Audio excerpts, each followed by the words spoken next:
So I'm Tim Phillip.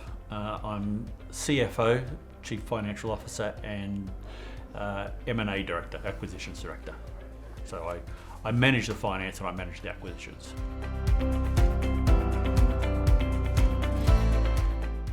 So I would say deals I've done and I've been doing this for about 20 years. So my best guess is maybe 200. Could be a few more, could be a few less, but I've lost count.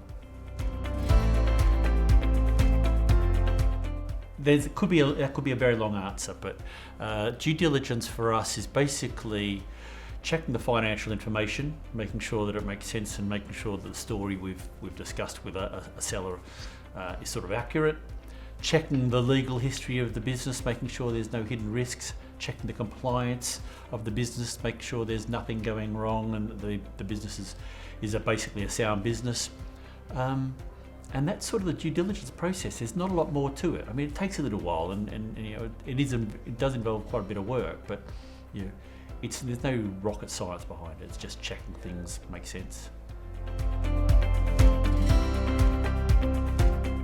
The sale process can take as long or as quick as the seller wants it to. So we always say that we will move at the pace that the seller wants to. And the reason for that is they've got a business to run. And so it's quite a lot of work to sell a business. And so to run a business and sell a business at the same time can be quite difficult. So the pace is dictated by the seller and not by us. If people ask me for an estimate, I tend to say about 3 months. And that's fairly standard. And the reason for that is the FCA has to approve the deal. And the FCAs tend to say, look, we'll probably take up to 3 months to approve a deal anyway. So that's my best guess. It can be quicker. It can often take longer, but as I said, that's down to the seller. So to get the best value for your business, I tend to think the seller should spend a little bit of time in advance of selling the business to us or coming in and starting the conversation. They should think about what is the income of the business? What are the costs of the business?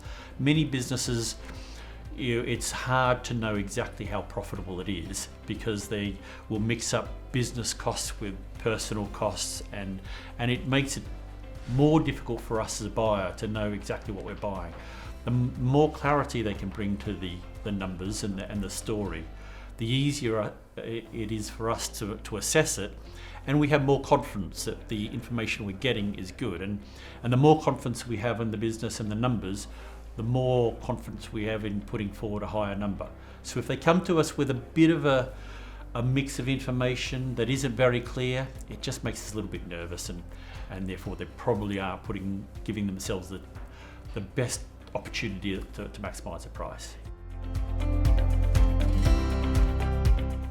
When we do due diligence, we often find things, but usually, and this is nearly always the case, we can resolve those through simple conversations, looking at what the issue is, having an open conversation with people and saying, we're not trying to trick anyone. We don't expect to find every business is clean. I said most aren't, but rarely is the problem something that's going to stop the deal being done. You just need to work through it and say, okay, well, how are we going to deal with this, or how are we going to deal with that? So people shouldn't be nervous about that. Diligence is done for a reason. It is, hopefully we don't find problems, but it's done to find any problems if they are there. And as I said, it's not a problem, not a reason to stop a deal. It's just something that we need to work through.